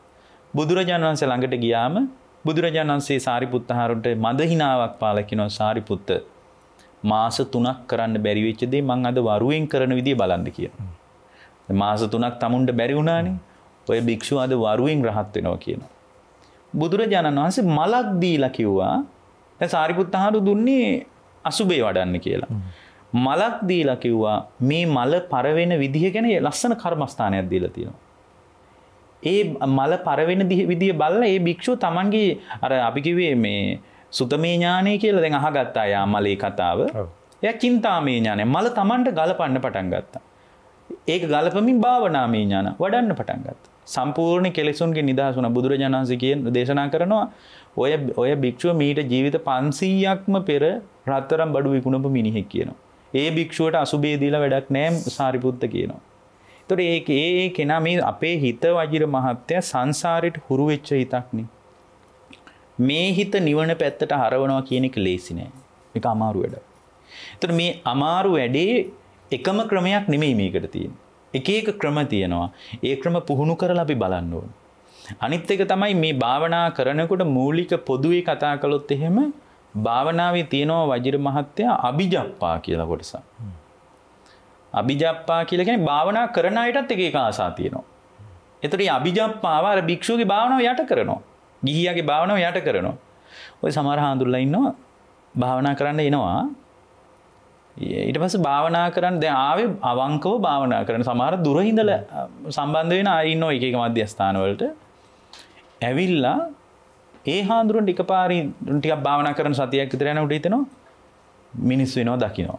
එතකොට මිනිස්සු දැක්කම මේ හාමුදුරුවන්ට හිතෙනවා අනේ මේ මිනිසුන්ට වතුර බොන්න ටැප් එකක් හැදුවා නම් හොඳයි. ඒව අර නිකන් කාමයට බරහසා නෙමෙයි. එක්කෝ ඒ හාමුදුරුවන්ට හිතෙනවා මේ පන්සලේ සක්මන් මළුවක් නැහැ. සක්මන් මළුවක් හදන්න ඕනේ. ඊට පස්සේ ඒ හාමුදුරුවන්ගේ දැන් භාවනා කරන අයටත් එහෙම හිතෙනවා. දැන් මහත්ය භාවනා කරනකොට මහත්යට භාවනා කරගෙන යද්දි හිතෙනවා අනේ මේ භාවනාව කොච්චර සනීප දෙයක්ද මේක අපේ නෝනටත් පුරුදු කරන්න ඕනේ කියලා. ඊට පස්සේ එයා භාවනා ගුරුවරයෙක් වෙනවා. එයාගේ సంతානෙ බිඳ වැටිලා. ඒ වගේ භාවනා කරන අයටත් ඒවට කියන්නේ අභිජප්පා කියලා. භාවනා කරන අයටත් උපදින ආසා තියෙනවා. ඒවා මේ කාම ලෝකේ ඉන්න කෙනෙක්ගේ වගේ ඕලාරික අදහස් නෙමෙයි. දැන් සමහර හාමුදුරුවෝ ඉන්නවා මම දැකලා තියෙන දැන් ඒක බුද්ධ කාලෙත් වෙච්ච සිද්ධියක්. ඒ අය භාවනා කරගෙන යනකොට සමහර අය ඇවිල්ලා කියනවා මේ අනේ හාමුදුරනේ මේ බඩේ අමාරුවක් තියෙනවා මොනවද බෙහෙත් දන්නේ නැද්ද? ඒතකොට අර හාමුදුරුවන්ගේ ඒ එළඹ සිටි සිහිය තියෙන කෙනා දැනගන්න ඕන මම බෙහෙත් කරන්න නෙමෙයි ආවේ. මං ආවේ මගේ හිත හදාගන්න. ඒ එළඹ සිටි සිහිය වටින්නේ ඒකයි. ඊට පස්සේ අරයා දෙවනි වතාවෙත් කියද්දී අර භික්ෂුවට හිතෙනවා දැන් සමහරට එයා වෙදෙක්ම කියලා හිතමු ගිහි කාලේ. ඒතකොට එයාට හිතෙනවා කමන්නේ ඉතින් බෙහෙතක් නිල්ලන්නේ. කියලා ඒ හාමුදුරුවෝ බෙහෙත් අඹරනවා ඊට පස්සේ. අන්තිමටම වෙද හාමුදුරුවෝ කෙනෙක් වෙලා තමයි නවතින්නේ. එතකොට අර సంతානයේ හැදීම කඩා වැටෙනවා. එක එක සංස්ථා හදනවා. ඔය වගේ අර භාවනා කරන කෙනෙක්ගෙත් හිත විවිධ ආශාවන් නිසා භාවනා හිත යට කරන්න පුළුවන්. ඒ නිසා තමයි අපි කියන්නේ සති සම්පජාඤ්ඤේ තියෙන්න ඕන. ඒක නැත්තම් මේක කරගන්නම බෑ. සති සම්පජාඤ්ඤයයි සම්මා සතියයි කියන්නේ වජිර මහත්තයා එකක් නෙමෙයි. ඒක දෙකක්. සති සම්පජාඤ්ඤයයි සම්මා සතිය කියන්නේ සති සම්පජාඤ්ඤය කියන්නේ ඉරියව් තුල සිහිය පවත්වනවා. සම්මා සතිය තමයි සම්මා සමාධියට හිතට මේ ප්‍රභාස්වර හිත ආගන්තුක උපක්ලේශ වලින් දූෂණය වෙන්න නොදී හිත පරිස්සම් කරන්නේ සම්මා සතිය. සම්මා සතිය තමයි සම්මා සමාධියට උදව් කරන්නේ. ආර්ය අෂ්ටාංගික මාර්ගයේ වැදගත්ම දේ වජිර මහත්තයා සම්මා දිට්ඨිය. සම්මා දිට්ඨිය පිණිස තමයි සම්මා සතියයි සම්මා සමාධියයි සම්මා වායාමයයි කණු තුනක් විදියට උදව් කරන්නේ වටේට ඉඳලා. අංග 8ක් කතා කළාට මේක ප්‍රායෝගිකව වැඩෙන විදිහ මිනිස්සු දන්නේ නැහැ නේ ඇත්තටම. සම්මා දිට්ඨිය පිණිස සම්මා දිට්ඨිය තමයි ඉහළම අවස්ථාව. ඒ කියන්නේ සෝතාපන්න වීම, සකදාගාමී වීම, අනාගාමී අරහත්ත්වය. සම්මා දිට්ඨිය. සම්මා දිට්ඨිය පිණිස වටේ තැන් තුනක ඉඳලා සම්මා සතිය උදව් කරන මොකද සම්මා සතිය තමයි ආගන්තුක පංච නීවරණ වලින් උපක්ලේශ වලින් හිත දූෂණය වෙන්න දෙන්නේ නැත්තේ. සම්මා සතිය. සම්මා සතිය කියන්නේ මේ මොහොතේ කය විඳීම් හිත පිළිබඳ සිහිය පවත්වනවා. එතකොට අර උපක්ලේශ වලට එන්න දොරක් නැහැ. ඊට සම්මා සතිය තිබ්බාම එයා සම්මා සමාධිය සමාහිත වෙනවා හිත. සමාහිත වෙනකොට සමාහිතෝ භික්කවේ යථාභූතම් පජානාති. සමාහිත වෙච්ච කෙනා යථාභූතය අවබෝධ කරගන්න. සමාහිත වෙච්ච නොවුණු කෙනෙකුට බෑ. ඒතර සමාහිත වෙච්ච කෙනා යථාභූත ඥානෙ දකින්නකොට ඒකට උදව් කරන්නේ සම්මා වායාම වීරිය. එතකොට සම්මා දිට්ඨිය පහළ වෙනවා. හම්දුනේ දැන් අපි ගත්තොත් එහෙම මේ වර්තමාන ජීවිත ගත කරන ඇත්තෝ දැන් භාවනාව පිළිබඳව යම් යම් අවබෝධ ලබාගෙන දැන් ප්‍රවේශයකට අවශ්‍ය කරන දැනුම එකතු කරගත්තා. දැන් භාවනා කරන කෙනෙක්ට මේ සමාජය කොයිතරම් නිවැරදිව අවබෝධ කරගන්න පුළුවන්ද? දැන් මම භාවනා වඩනකොට මට ඇතිවන කලකිරීම ඉතාම පහසුවෙන් අයින් කළා දාන්න හිත වැඩෙන්නේ කොහොමද? එහෙම වෙනවද භාවනා කරන කෙනෙකුට? වජිර මහත්තයා ඇත්තටම භාවනාව අපේ එදිනෙදා ජීවිතේට උදව්ව ඒකයි. භාවනාවේ තියෙනවා සප්ත අනුපස්සනා කියලා. 7ක් තියෙනවා අනුපස්සනා. ඒකේ අනුපස්සනා 7 තමයි දුක්ඛානුපස්සනා, අනිච්චානුපස්සනා, දුක්ඛානුපස්සනා, අනාත්තානුපස්සනා, නිබ්බිදානුපස්සනා, විරාගානුපස්සනා, නිරෝධානුපස්සනා, පටිනිස්සග්ගානුපස්සනා කියලා. ඔන්න ඔය 7 ඔය වඩන භාවනාව තුලම වැඩුවොත් ඔය 7 වැඩුවොත් එයාට යථාභූත ඥානෙ පහළ වෙනවා. මේ ලෝකේ ඇත්ත කතාව තේරෙනවා. ඒ ඇත්ත කතාව තේරෙනවා කියලා කියන්නේ වජිර මහත්තයා ලෝකෙම පෙරළුණත් කැළඹෙන්නේ නැහැ. ලෝකෙම පෙරළුණත් කැළඹෙන්නේ නැහැ. මේ වඩද්දී මේ භාවනාව වඩනකොට අපි දක්ෂ වෙන්න ඕන දැන් මෛත්‍රිය කියලා හිතන්නකෝ. මෛත්‍රිය වඩාගෙන ගිහින් මෛත්‍රිය විදර්ශනා පැත්තට හරව ගන්නවා. මේ විදර්ශනා කරන කෙනාට තමයි අර යථාභූත ඥානෙ පහළ වෙන්නේ. එහෙම නැතු නිකම්ම හුස්ම දිහා බලාගෙන හිටියට ඕක වෙන්නේ නැහැ. දැන් ඔබතුමා අහන්නේ මේ දිනදා මේ හෙලවෙන ලෝකේ නොසෙල්වි ඉන්නේ කොහොමද කියලානේ. ඒතර මේ නොසෙල්වි ඉන්න කෙනාට අනිවාර්යයෙන්ම මේ භාවනාව විදර්ශනා කරන්න ඕනේ. දැන් ධාතු මනසිකාරය කියන භාවනාව ගත්තොත් ඒක ගිහියොන්න කරන්න පුළුවන්. ධාතු මනසිකාර භාවනාවේ මේ දෙතිස් කුණප කොටස්ම අරගෙන ඒකේ තියෙන ධාතු ස්වභාවයයි විමසන්නේ. ඒතර මේ ධාතු ස්වභාවයේ විමසනකොට අර කලින් දුන්න වටිනාකම අඩු වෙනවා. ධාතු ස්වභාවයේ විමසනකොට කලින් දුන්න වටිනාකමක් තියෙනවනේ. දැන් මේ වටිනාකම නිසානේ වජිර මහත්තයා හිත කඩා වැටෙන්නේ. ඒ කියන්නේ වටිනාකම නිසා තමයි එළියේ දේවල් අපි හොයන්නේ. දැන් මේ ඇතුලේ දෙයක් පරිස්සම් කරගන්න වටිනවා කියලා අපේ හැඟීමක් තියෙනවා, සිතුවිල්ලක් තියෙනවා. ඒ වටිනවා කියන සිතුවිල්ල වටිනවා යයි කියන අදහස නිසානේ වජිර මහත්තයා ඒ වටිනවා කියන දේ පරිස්සම් කරන්න වෙලා තියෙන්නේ. දැන් හිතේ වටිනවා කියන අදහස නැත්තම් පරිස්සම් කරන්න දෙයක් නැහැ. අපි වටිනාකමක් ඇතුළට දීලා තියෙනවා. එතකොට ඇතුලේ වටිනාකම රැක ගන්න තමයි වජිර මහත්තයා දුව රකින්න වෙලා තියෙන්නේ, පුතා රකින්න වෙලා තියෙන්නේ.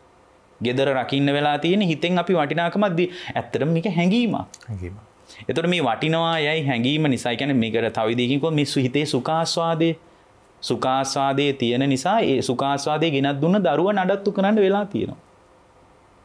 සුඛාස්වාදයේ ගෙනත් දෙනවා බිරිඳ. ඒ නිසා බිරිඳ සුඛාස්වාදයේ ගෙනත් දෙන්නේ නැත්නම් අයි මොකටද නඩත්තු කරන්නේ? නඩත්තු කරන්න දෙයන්. ඒ කියන්නේ විවාහ වෙලා ටික කාලයක් යනකොට මේ සමහර අය කියන්නේ ඒ කාලේ අපේ මහත්තයා මට හරි ආදරේ හාඳුරන්නේ. මට එහෙම කියලා තියෙනවා. දැන් හාඳුරන්නේ මං ගැන වගේ වගක් නැහැ. ඇයි කලින් එයාගේ පහස සුඛාස්වාදයක් ගෙනත් දුන්න නැත්ත කතාව. දැන් එයාට අර සුඛාස්වාදය ගෙනත් දෙන නිසා එයා එළි රූපේ නඩත්තු කරන්න කැමති නැහැ. මේක තමයි ඇත්ත කතාව. එහෙමනම් මේ ලෝකෙම අපි නඩත්තු කරන්නේ සුඛාස්වාදේ නිසා නේද?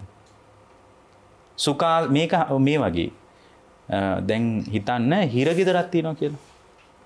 හිරගෙදර වටේට ඔය ලංකාවේ හිරගෙවල් වල උඩ ආරක්ෂක බටයෝ ඉන්නවනේ වටේට තුවක්කු තියාගෙන.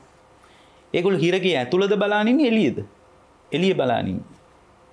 ඒතර එළියේ බලාන ඉන්නේ. එළියේ දැන් හිරකාරයෝ හිරමැදිරිය රකින්න ආරක්ෂක නිලධාරියෙක් හිරමැදිරියෙන් එළිය බලන්නේ ඇයි?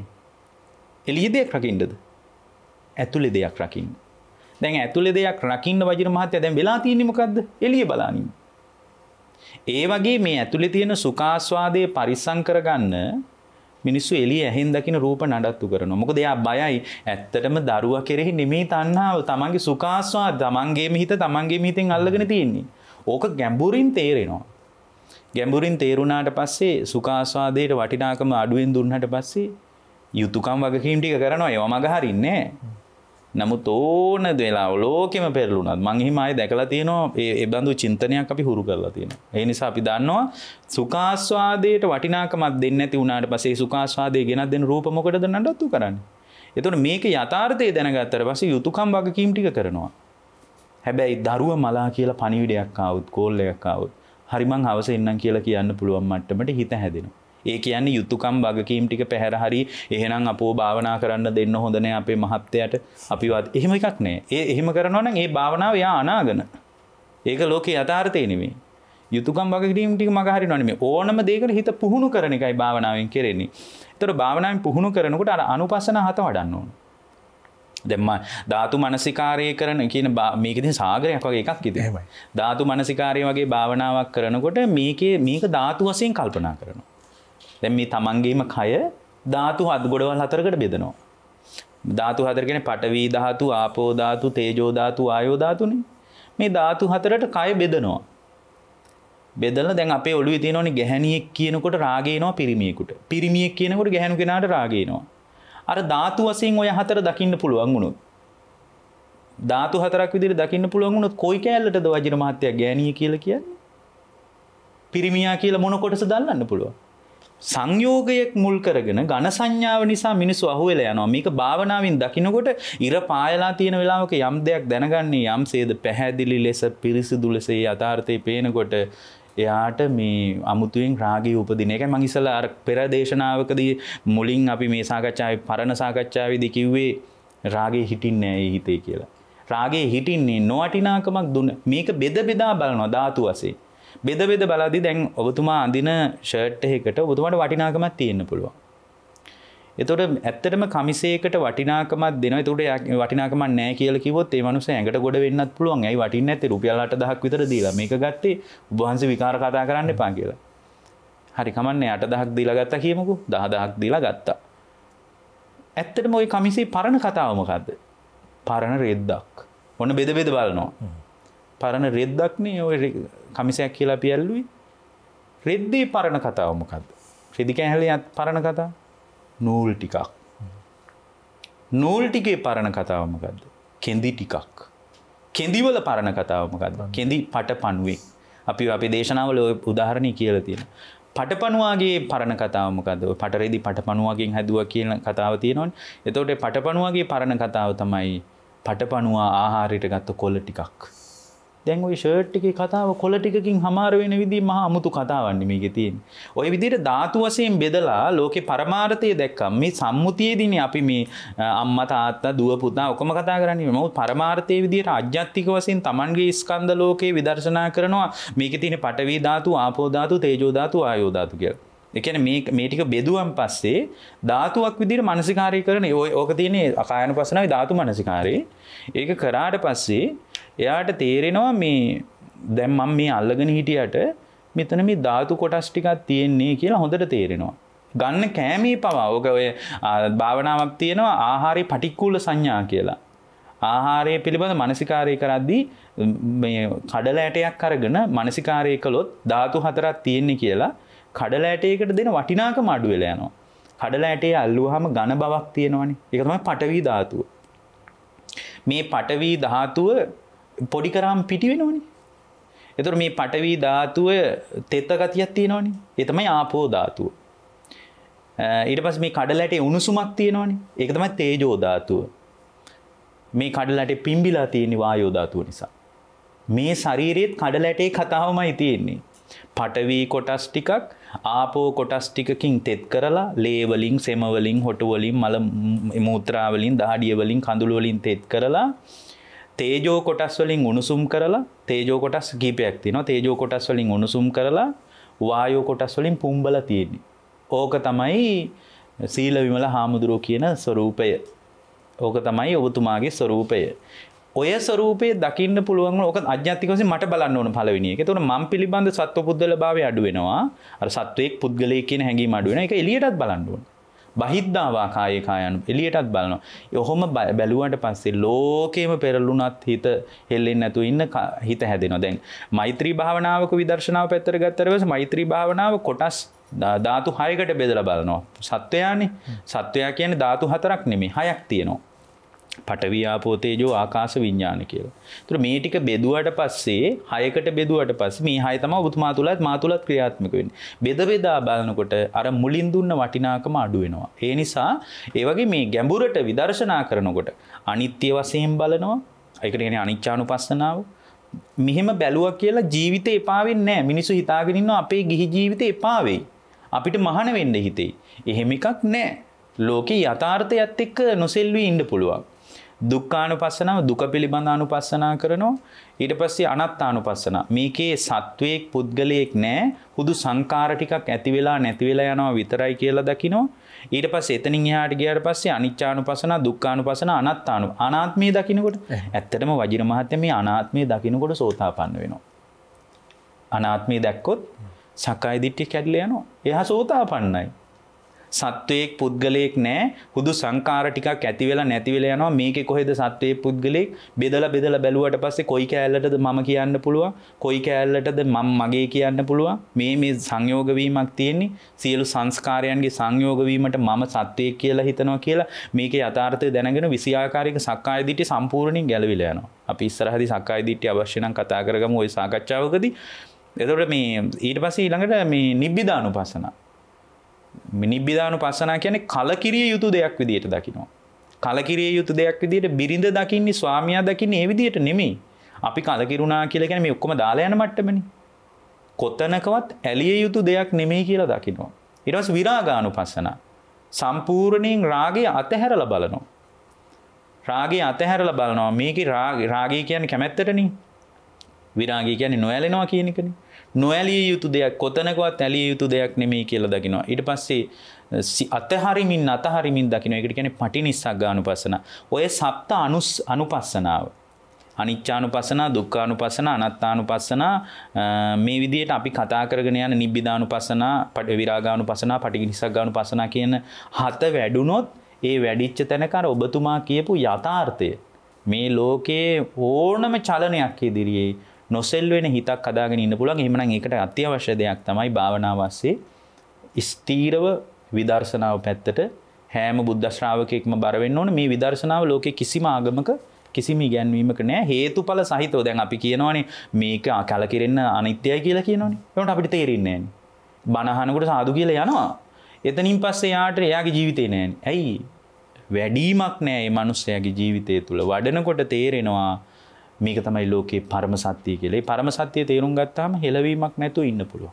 දැන් හැමෝටම අපි අවසන් වශයෙන් සාකච්ඡා කළොත් දැන් භාවනාව පුහුණු කරන් යන කෙනාට බාධා අනන්තයි. විවිධාකාරයෙන් බාධා එනවා. විවිධාකාරයෙන් දැන් සමහර වෙලාවට අර හොඳින්ම යන ගමනේදී කවදාවත් නැතරම් බාධා එනවා. දැන් මෙහෙම සිද්ධීන් කළමනාකරණය කරන්නේ කොහොමද මනසින්? වජිර මහත්තයා භාවනා කරනකොට වීරිය කියන එක වැදගත්. සම්මා වායාම කියලා අපි කතා කළේ ළඟ ඉඳලා උදව් කරනවා කියලා. සීලය ඇත්තටම දුර ඉඳලා උදව් කරන්නේ. සම්මා සංකල්ප, සම්මා වාචා, සම්මා කම්මන්ත කියලා ආර්ය අෂ්ටාංග මාර්ගයේ කතා කළාට ඒවා දුරින් උදව් කරන්නේ. ඒවා අධ්‍යාත්මයට ළඟින් ඉඳලා උදව් කරනවා නෙමෙයි. මිනිස්සු ඒක නමුත් ඒක ලොකු දෙයක් විදිහට මිනිස්සු සලකනවා. නමුත් සීලය අවශ්‍යයි. වායාමයේ කියන වෑයම හරිය උදව්වක්. එතකොට සම්මා වායාම නැත්තම් දැන් එර්ධිපාද ධර්ම හතරක් තියෙනවනේ. මොනවද? ඡන්ද, චිත්ත, විරිය, විමර්ශා කියලා. එතකොට මේ එර්ධිපාද අද මිනිසුන්ගේ නෑ. නිකන් ඡන්දය කියන්නේ කැමැත්තටනේ. ඡන්දේ එර්ධිපාදයක් වෙන්නේ ඒක නිවන කරාම කැමැත්ත අතහරින්නේ නෑ. අන්න ඒකයි එර්ධිපාදයක් කියන්නේ. එර්ධිය දක්වා මේ පාදේ හදාගෙන ඉන්නවා. විරිය එර්ධිපාදේ කියන්නේ මේ නිකන් පොයට ගිහින් පන්සලට ගිහින් කැරකිලා එන එකට නෙමෙයි. නිවන දක්වාම මොන සම්බාධකාවක්, මොන ගැටලුවාවක්, මොන පලිබෝධයාවක් කඩාගෙන බිඳගෙන මොන බාධකයකටවත් මග එන්න දෙන්නේ නැතුව වීරිය එර්ධිපාදයක් විදියට දියුණු කරනවා. ඒ කියන්නේ අද එර්ධිපාද ධර්ම නැහැනේ. මේ බුදුරජාණන් වහන්සේ වදාළේ වජිර මහත්තයා මේ එර්ධිපාද හතරම හෝ එකක් වඩන්න ඕන අනිවාර්යෙන් කියලා. අද එකක්වත් නැහැනේ. මිනිසුන්ගේ ජීවිතවල නැහැ. ඔය ඔබතුමා කියපු කාරණේට මිනිසුන්ගේ හිත වැඩි කඩා වැටෙන්නේ මිනිසුන්ගේ ආරම්භ ධාතුවක් නැහැ. ආරම්භ ධාතු කියලා කියන්නේ භාවනාව ආරම්භනවා. ඊට පස්සේ නික්කම ධාතු. ඊට පස්සේ සම්බාධක එනවා. ඔබතුමා කියපු සම්බාධක එනවා. ඒවයින් නික්මෙන්න දක්ෂ වෙන්න ඕනේ. ඒකට කියන්නේ නික්කම ධාතු කියලා. ඊට පස්සේ නික්කම ධාතු ඒ ටිකත් මගේ හැරගෙන ඉස්සරහට යනකොට ඒ ශ්‍රාවකයාට ඊළඟට එන්නේ පරක්කම ධාතු.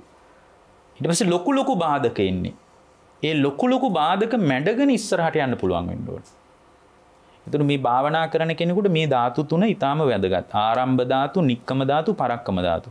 සාමාන්‍ය ප්‍රශ්නේ එනවා ඒකෙන් නික්මෙන්න ඕන. පරක්කම ධාතු කිව්වේ විශාල සම්බාධක එනවා. ඒවා මැඩගෙන, කඩාගෙන, බිඳගෙන ඉස්සරහට යන්න දක්ෂ වෙන්න ඕන. එතකොට මෙන්න මේ තුන වැදගත්. මේ සම්මා වායාමයේ ගැන කතා කරද්දී මේ වීරිය කියන කියද්දී මේ අධික වීරිය තියාගන්නෙත් නැහැ.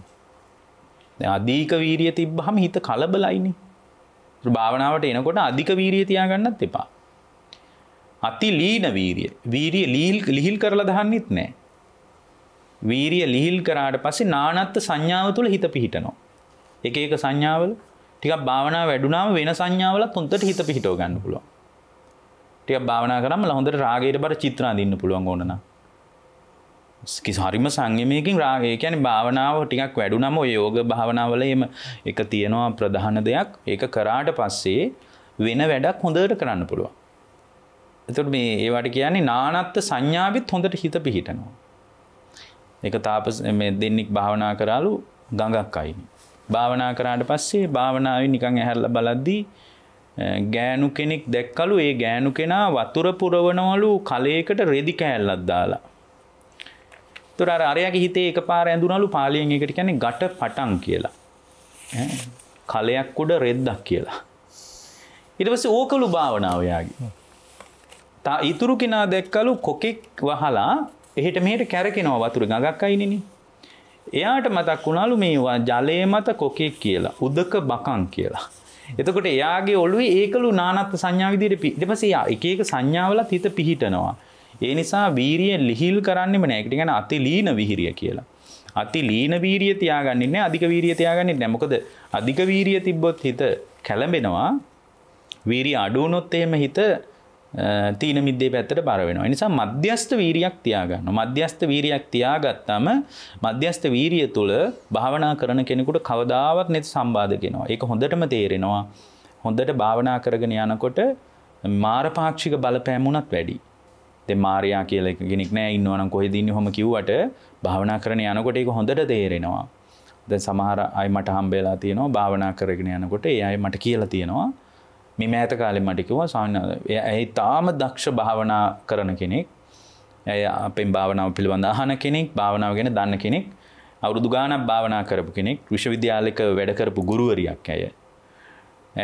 දැන් නිදහසේ භාවනා කරගෙන ඉන්නවා. ඇය මට එක වතාවක එකපාරම ස්වාමීන් වහන්සේ භාවනා කර ඉන්නකොට කළු පාට වඳුරෙක් මම ළඟට ඇවිල්ලා මේ වගේ එකක් වයසක උපාසකම්ම කෙනෙක් කිව්වොත් මානසික අවුලක් කියලාත් හිතෙන්න පුළුවන්. නමුත් ඇයි එහෙම කෙනෙක් නෙමෙයි අවුරුදු 20ක් විතර භාවනා කරන කෙනෙක්. එකපාරම වඳුරෙක් ඇවිල්ලා ස්වාමීන් වහන්සේ එකපාරම මේ මගේ ඇඟ උඩට ගොඩ වුණා කියනවා. ස්වාමීන් වහන්සේ ඇඟ උඩට ගොඩ වෙනකොටම මම එකපාර නැගිටලා බලලා ඒ වෙලාවේ කවුරුත් ගෙදර හිටියේ නෑ. මම දුවට කෝල් එකක් ගත්තා. මේක වෙනම අත්දැකීමක් නේ. ඒතර එදායින් පස්සේ ස්වාමීන් වහන්සේ තවමත් මගේ හිත වැඩෙන්නේ නෑ දැන්. මට ඒකට උදව් කරන්න කියලා. ඔය සමහර මාරපාක්ෂික මේක ඉතින් ගැඹුරට භාවනා කරන කෙනෙක් මේකට බය වෙන්න එපා. මේ ආනාපාන සතියක පොඩි භාවනාවක් කරන්න. විදර්ශනාවේ ගැඹුරු පැත්තටම යනකොට ඒ වගේ විවිධ සම්බාධක එනවා. සමහර වෙලාවට අර පරක්කම ධාතු කිව්වේ ලොකු සම්බාධක එනවා. දැන් මට එක මහත්තයෙක් කතා කළා ඕස්ට්‍රේලියාවේ ඉඳලා. ඒ මහත්තයා කාලයක් භාවනා කරන කෙනෙක්. ඔහු ඉංජිනේරු මහත්තයෙක්. ඒ මහත්තයා මට කිව්වා මේ ස්වාමීන් වහන්සේ මම භාවනාව කාලයක් කළා ආනාපාන සතිය. මම හිතා අවුරුදු 6ක් විතර හොඳට චිත්ත සමාධියක් තියෙනවා. ඔය අපි මුලින් කියපු නාසිකාග්‍රයග හොඳට හුස්ම බලන්න පුළුවන්. හොඳටම හිත වැඩිච්ච කෙනෙක්. ආලෝක සංඥාවෙහිම හොඳට වැඩිච්ච කෙනෙක්. මගේ අතින් එක කිව්වා මේ ළඟදී ස්වාමීන් වහන්සේ මම භාවනා කරගෙන ඉන්නකොට මගේ එකපාරම මේ වම් අත රිදෙන්න ගත්තා. දැන් වම් අත දිගටම රිදෙනවා. මං හිතුවා මොකක් හරි මගේ හදවතේ ප්‍රශ්නයක්ද දන්නේ නැහැ කියලා. මම කරන්න ඕන හැම පරීක්ෂණයක්ම කරා කිව්වා. හැම එකක්ම කරලා බැලුවා කිසිම ගැටලුවක් නැහැ. මේ සියලු වෛද්‍ය පරීක්ෂණ වලින් කිසිම ගැටලුවක් නැහැ ඔයාලට කියලා. නමුත් මගේ අත රිදෙනවා. මම භාවනාව අතහැරලා දැම්ම මාසයක් විතර අතහැරේ. ඒ අතේ අමාරුව හේම නැතුව ගියා. දැන් ස්වාමීන් වහන්සේ මං ආනාපාන සතිය වඩනවා. මට දැන් අර චිත්ත සමාධිය නැහැ. ඒ මේවට අපි නොහිතන පැත්තේ අදෘශ්‍යමාන සම්බාධකත් එහෙමනම් එනවා. මේ වගේ සිද්ධි තව ගොඩක් කියන්න පුළුවන්. නමුත් අර නික්කම ධාතු නික්මීම පිණිස බාධක එනකොට ඒකෙන් මග හැරලා යන්න මම භාවනා කරන කෙනෙක් මට කරදර වෙන්නේ නැහැ කියලා එහෙම ඉස්සරහට යන්නේ අපි. ඒ මොකද බුදුරජාණන් වහන්සේ වදාරනවා පරිවර්ජනා පහතබ්බා විනෝදනා පහතබ්බා මග හරින්න ඕන තැන පරිස්සමට මග හරින්න කියනවා. හඳුරෝ දැන් කිව්වා මේ දැනෙන්න පටන් ගන්නවා කියලා භාවනා කරනකොට දැන් ඒ මහත්මයා සහ ඒ මහත්මිය දෙන්නමකෝ දැන් මගේ සිත පිහිටන්නේ නැහැ. ඒත් පිහිටන්නේ නැති බව දැනෙන්නට පටන් ගන්නවා. ඒ වගේම මේ ආලෝක සංඥා පහළ වෙන්නේ නැහැ කියලා. ඒ කියන්නේ ඔය ඔන්නෝ කාරණා දෙක හඳුන්වන්න පැහැදිලි කරන මේ ආලෝක සංඥාවෙන් කොහොමද අපිට දැනෙන්නේ කියලා. ඇත්තටම ආලෝක සංඥාව කියන්නේ සම්පූර්ණයෙන් විහිදී පැතිරී පවතින ආලෝකයක් තියෙනවා භාවනාවත් එක්ක. මට එක්තරා වෛද්‍යවරියක් කිව්වා මෑත කාලේ ওই කොරෝනා ප්‍රශ්نين පීඩාවටපත් වෙලා ගෙදරට වෙලා ඉද්දී ඒගොල්ලෝ රට යන්නයි හිටියේ. ඉතින් මම මගෙන් ওই භාවනාව ගැන ටිකක් අහලා අන්තිමටම මම කිව්වා රුවන්වැලි සෑයට ගිහින් පූජාවක් තියන්න කියලා. මේ මහා සෑය ළඟට ගිහින් කිරිහාර පූජාවක්. එයාගේ මහත්යත් වෛද්‍යවරියෙක් සමහරවිට මේ වැඩසටහනත් අහන ඇති. ගිහින් මට කිව්වා මේ එකපාරම ස්වාමීන් වහන්සේ මේ කොරෝනා ප්‍රශ්න නිසා රට යන්න බැරි වුණානේ. කරගෙන වඩාගෙන ඉද්දි තද්ද ආලෝකයක් විහිදි ඉර එළියේ ඉන්න වෙලාවට ඇති වෙන්නේ තද ආලෝකයක් මා තුළ වටේට ක්‍රියාත්මක වෙන බව මට තේරුණා. ඊට පස්සේ මම අවදි වෙලා මම මහත්යාගෙනුත් අහලා බැලුවා මේ මෙතන දැන් ඉරවත් පෑවෝද කියලා. ඒකට මහත්යා කිව්වලු මේ දැන් කොහෙද ඉර පායන්නේ? තවම 6වත් වෙලා නැහැ නේ කියලා බුදේ. ඒතර ඒ වගේ අපිට මේ සමහර අත්දැකීම් වචන වලට පෙරලන්න බෑ. ඒක පෙරලන්න හදන එකත් මහා මෝඩකමක්. නමුත් මේ හිත වැඩෙනවා කියලා කියන්නේ අර හොඳට අර අපි කියපු සුඛය, ප්‍රීතිය, පස්සද්ධිය කියන්නේ වජිර මහත්යා කයේ මනසේ සංසිඳිච්ච බව. ඒ කියන්නේ කයයි මනසයි සම්පූර්ණ සංසිඳිලා යනවා. මේ කයයි මනසයි සංසිඳුනහම වජිර මහත්යා එතනින් පස්සේ තමයි සමාධිය උපදින්නේ. පස්සද්ධිය නිසා සමාධිය උපදිනවා. සමාධිය උපන්නට පස්සේ සමාධිය කියලා කියන්නේ හොඳටම හිත සමාහිත වෙනවා. කෙලෙස් වලට හිත වැඩෙන්නේ යට වෙන්නේ. සමාධිය නිසා සමාධිය බොජ්ජංග ධර්මයක් විදිහට වැඩෙනකොට උපේක්ඛා බොජ්ජංගේ ඊළඟට වැඩෙන්නේ. උපේක්ඛා බොජ්ජංගයේ තුල තමයි මේ නිවන ගැන කියනවා නම් සමාධි සම්බොජ්ජංගේ වැඩෙනකොට එතනින් පස්සේ උපේක්ඛා බොජ්ජංගේ වැඩෙනවා. ඒ උපේක්ෂා බොජ්ජංගයේ තුල වජිර මහත්ය අභ්‍යන්තර සංස්කාර ගැනත් මැදහත් වෙනවා. උපේක්ෂාව කියන්නේ මැදහත් කියන එකනේ. තමන්ගේ පංචස්කන්ධ භාවනාවෙන්ම තමන්ගේ පංචස්කන්ධ ලෝකය ගැනත් මැදහත්, බාහිර පංචස්කන්ධ ලෝකත් ගැන මැදහත්, ආයතන ගැනත් මැදහත්, අතීත සංකාර ගැනත් මැදහත්, අනාගත සංකාර ගැනත් මැදහත්, වර්තමාන සංකාර ගැනත් ඇති වෙලා නැති වෙලා යන බව හොඳටම දකිනවා. හරි ඊට පායලා තියෙන වෙලාවක හොඳට දකිනවා. සියලු සංස්කාර ඇති වෙලා නැති වෙලා මැදහත් වෙලා අන්තිමට මැදහත් හිත විතරක් ඉතුරු වෙනවා. ඒ හිත ගැනත් මැදහත් වෙනවා. මැදහත් බව දැනගන්න හිතක් තියෙනවනේ. මැදහත් වෙලා සියල්ලම පිළිබඳ මැදහත් වෙලා මැදහත් වූ බව දැනගන්න හිතක් තියෙනවනේ. ඒ මැදහත් බව දැනෙන්නේ විඥාණයටනේ. විඥානස්කන්ධයේ යම් තැනක පැවතුනොත් එතනත් දුක පවතිනවා කියලා විඥාණයත් මැදහත් වෙනවා. පින ගැනත් මැදහත්, නිවන ගැනත් මැදහත් වෙලා අවසානයේ මැදහත් බව විතරක් ඉතුරු වෙනවා. මැදහත් බව નિરાයාසයෙන් හිතේ උපදිනවා. ඒතර කරන්න දෙයක් නැහැ. මේ මාසයක් වැඩ කරලා අපි අර හැමදාම කියනවා වගේ පඩියක් බලාගෙන ඉන්නවා වගේ මරණේ බලාගෙන ඉන්නයි තියෙන්නේ. සියලු සංස්කාර පිළිබඳ මැදත් සබ්බ සංකාර සමතෝ, සියලුම සංස්කාර සමනය වෙලා සබ්බෝ පදිපටි නිස්සග්ගෝ මුත්‍ති අනාලය ඇල්මත් ඉවරයි, ජාතියත් ඉවරයි, ඔක්කොම ඉවරයි. මරණේ බලාපොරොත්තුවෙන් ඉන්නවා. මැරුණට පස්සේ ඒ විඥානයේ ටිතියක් විදියට තවත් තැනක පිහිටන්නේ. උපේක්ෂාව දක්වාම භාවනාව හසුරුව ගන්න පුළුවන්. ආනාපාන සති සංයුක්තේ බලන්න. ආනාපාන සති සංයුක්තයේ අන්තිමටම තියෙනවා උපේක්ෂාව තුල කොහොමද හිත වඩා ගන්න කියලා. උපේක්ෂාවට හිත ඔකට ධර්මයේ තියෙන මේ සියලු සංස්කාරයන් පිළිබඳ උපේක්ෂාව දියුණු කරගන්න ඥානයක් තියෙනවා. ඒ ඥානෙට කියන්නේ සංකාර උපේක්ඛා ඥානය කියලා. ඒ තව තියෙනවා බයතුපට්ඨාන, භංග ඥාන, ඔය වගේ විදර්ශනා ඥාන දෙන මිනිස්සු අහලත් නැහැ සමහර ඒවා. සංකාර උපේක්ඛා ඥානෙ උපදිනකොට සියලුම සංකාර පිළිබඳ මැදහත් වෙලා ශූන්‍යතාවයෙන් හොඳටම දැනෙනවා. ඇඟ ඇතුළටම දැනෙනවා වජිර මහත්ය. ඒක දැනුණාට පස්සේ මේ තමන්ගේ කය තමන්ට පේන්නේ නැහැ. අරමුණු පස්සේ එල්ලි යන ගමනක් තියෙනවා නම් ඒක සම්පූර්ණයෙන්ම නවතිනවා. මැදහත් වෙලා මේ ලෝකෙ මොකක්ද අල්ලන්න තියෙන්නේ? කොහෙවත් අල්ලන්න කිසි දෙයක් නැහැ. සියල්ලම පිළිබඳ මැදහත්.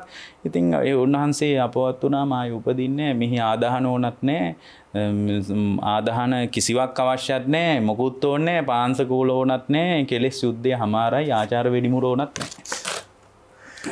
හොඳයි ඉතාම මේ වටින ප්‍රවේශ කතනයකට ප්‍රවේශ මාර්ගයකට අපිව ගෞරවනීය ස්වාමීන් වහන්සේ යොමු කළා.